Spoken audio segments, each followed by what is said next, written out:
Happy New Year! There we go. This is our third time recording this video, so excuse us if we're a little bit... But I'm excited for this one. This will be the best one yet. So, 2016 is over. It was dubbed as like the worst year. It kind of had like a stigma for being a shitty year. It was my best year ever. How do you feel about it? The first half was rough. The second half was, or like the first 3 quarters were rough. The second quarter was nice. Fourth quarter. Fourth quarter was nice. But yeah, that first 3 quarters was rough. It was not fun. And what made it a rough year for you? I had to, cut certain things out of my life. I had to recognize certain parts of my character that I had to fix. I had to, you know what I mean? It was just an all-around growth, and growth is painful. Everybody who is saying this has been a super shitty year, ask yourself, have you ever had a good year? Or are we just collectively deciding to say, oh, it was miserable? Because the truth is, you haven't made the big decisions in your life to turn things around.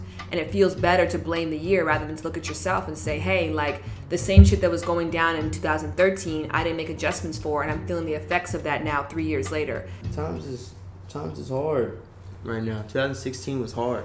And, there's a lot of people all around, at least for me, everyone that I know personally is went through a hard year. Word. All right, well, fun time. What? I Googled a little 20 questions about the year. We're gonna truncate it down to the best ones, but in the info box below, we'll put the questions so you guys can play along. What was the single best thing that happened this past year? The single best thing that happened this past year was probably taking our relationship to the next level. You in my life, period, I think was just the great equalizer. The freedom that you gave me, the confidence that you gave me in myself, the unconditional love, that was a massive thing for me. Because I'd made a big change last year where I had the I own it, they love it mentality, where I was like, fuck other people's opinions. In addition to that was the Trojan campaign. What was the single most challenging thing that happened? Making the decision to put my music out, because it wasn't finished, it wasn't ready, it wasn't what I envisioned, it wasn't what I saw, but it was what I had. So, it was what was needed to get me to the next level. Unfortunately, in a perfect world, I would have finished it. It would have been full. The music would have been right. It was kind of symbolic too, because you were adamant about putting it out on the 31st. Yeah. Why? Because every time I planned to put out a project, I would put a date in my head, and when that date came, it wasn't up to par of what I felt like was willing to be, put out. And what ended up happening was I wouldn't put it out. And so I just told myself this year at the 31st, if it's not ready, it's going out, ready or not. The most challenging thing for me was bed bugs. 100% bed bugs. Those little motherfuckers, I never saw one. That was the kind of crazy thing that messed with me. It made me move, which was a great thing. I threw out all my furniture, which ended up being a pretty good thing. So all in all, it was kind of a push that I needed, but at the same time, going through that was not fun. No. What was an unexpected joy this past year? An unexpected joy was, I guess, doing YouTube. You know what I mean? I couldn't see myself enjoying that. But I do. It's fun. Why could you not see yourself enjoying it? It's just a different dynamic, so it's cool. I mean, I enjoy it. It's fun. It's cool to edit them. It's cool to see the finished product. It's cool to envision or think of other video ideas. It's cool to all that stuff. The process of it is new and it's refreshing for me. That's cool that you like it. I'm glad that you like it. Unexpected joy is moving in together. I think for a long time I told myself I'm better off alone. Every roommate that I've had didn't end up being the best situation at all. I know myself, I love people and I enjoy being around people, but it's important for me to have alone time a lot. And I thought that living alone was the only option for that. You're helping me to become a nicer person. And that's one of those things that I never thought that I had to adjust or face. But now that I'm making those transitions, I feel better all around. That's good. What was an unexpected obstacle? My relationship with my dad. It changed. But I do miss him, and I do miss a relationship that we could have. So. I'm somebody who, I think has a pretty resilient character. but I did not expect how annoyed I would be by all the opinions of me that I had to sort of experience, especially during the last 6 months of the year, because of the fact that it transitioned from being people who were into sex positive conversations, who were into what I love talking about, finding me because they shared that interest, to people who didn't expect to be introduced to me because I was on The View or I was written about in some paper, and they came across me and their negative opinions about me because they've never really embraced that side of themselves. So that was a shit show, and some of them still working through dealing with. There's definite times of the year that it really bothered me. All right, pick 3 words to describe this past year. I would say patience, perseverance, and passion.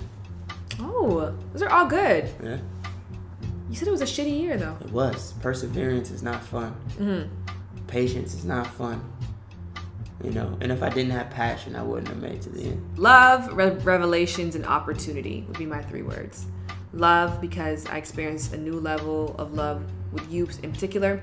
Revelations, because I learned so much about how the world works and where my place in the world is. And opportunity, because that is something that I just have experienced so much of, and I'm really, really grateful for that. So pick 3 words for me to describe my year. I'll pick 3 words for you to describe your year. Okay, so I'm gonna choose asshole, because I feel like this year, that was the gift I gave to you. You gave me the gift of kindness and how to be a nicer person. I gave you the gift of like how to be an asshole. Then I would say discovery. I think that you discovered a lot about yourself. And there's probably a better word for this, but testing. I think what you did was really healthy this year is that you stepped away from your love. It's kind of like one of those things that if you love something, let it go. If it comes back to you, you know it's really yours. Like you let go of music, you let go of the idea that that was your destiny, and it came back to you so quickly. And so I think that test was really, really important. Like I always tell you this, I've never seen anyone dedicate themselves so thoroughly to their passion as Jared does. So I think it's a good thing. What was the best book you read this year? There's one, it's called The Evolving Self. My best book last year was recommended by you, Jared, which was The Art of Seduction. What was your biggest personal change from January to December? Taking everything into my own hands. A lot of times I placed my future in other people's hands. I think mine is learning to love and learning to re-love old people, like family members. Like Lil Wayne. Yeah. Now you had a last and a break your heart. But yeah, like I think understanding people, one of my favorite quotes right now is, if you are angry at somebody or disappointed, you haven't taken the time to understand them. And there's a lot of people that I held on resentment from, but I just didn't deeply understand them enough. And you can still love people without letting them hurt you. It's creating unique spaces for each individual relationship that allows them to be their authentic self and for you to accept that self without putting yourself in danger. What was your single biggest time waster last year? Working at my 9 to 5. It was like, and I enjoyed working there. It's not a diss to them, but if you're trying to work for yourself, working for somebody else might slow you down. Unless you're learning from them at a higher level. Like I wasn't at the level at my 9 to 5 to really learn the trade, to really learn how to open up a business. Like I learned more than I would at any other place, but at this particular spot, I didn't get to like really dive in. I had a relationship with the owners, so I was able to learn more than I would have. But in reality, the span of the hours that I would put into their business, I was taking away of putting into my business. Biggest time waster for me, we talked about this a million times before, it is shit right here. I've just become acutely aware of the difference in life between an interest and a compulsion or an addiction, and this is a compulsion or an addiction. Whenever I have a free moment, I'm sitting by myself, I'm in between jobs, I pick this shit up. And not because I'm like, it has information that's pertinent to me or that's valuable, but because it's like an addiction to constantly check and see, and it doesn't really matter.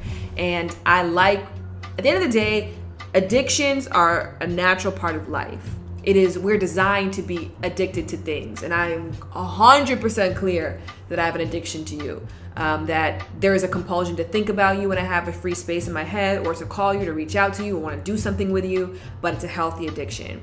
This could be a healthy addiction, but the apps that I choose to focus on and the way that I choose to spend my time on here is definitely not. Too much of a good thing isn't a good team. Don't.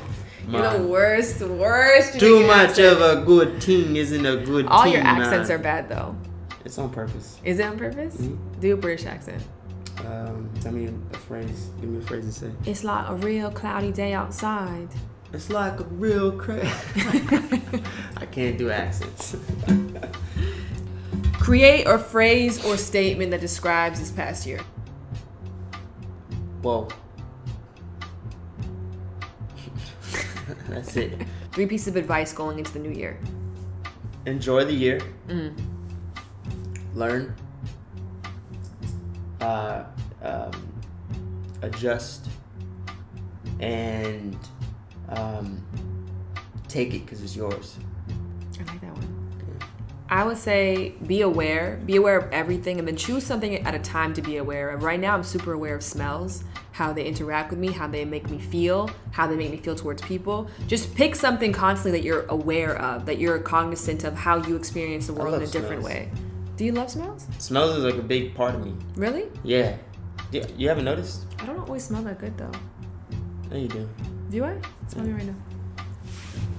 Smell fun. Smell my hair. Smell fun. Smell. Fine or like good? Your skin smells better than your hair. What does my hair smell like? Smell it. It smells clean to me. Yeah. But it also smells like burnt. Not burnt, but Does it really? I don't have any heat in here. it smells like that up here. It has no heat products in it. Maybe it's from the dye. dye. The dye. That's what it is. You like that chemically smell. I don't like it. My second thing would be take the motherfucking stairs. And we had this debate yesterday between Jared and I. Take the stairs in life. And I take the stairs in everything that I do. I put that extra step in.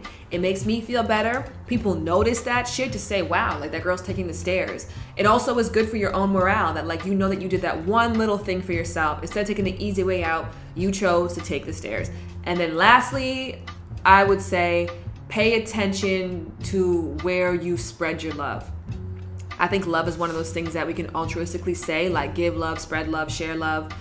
It can be very taxing on your spirit. Pay very close attention to where you're giving love and who you're giving that to this year. Boom. That's the end. Ah. Oh yeah, I get it, girl. Yeah, I get it, girl. Oh. And if you don't know, get it, girl. Oh. Hey, Yeah, I get it, girl. I said, ain't life a bitch when your girl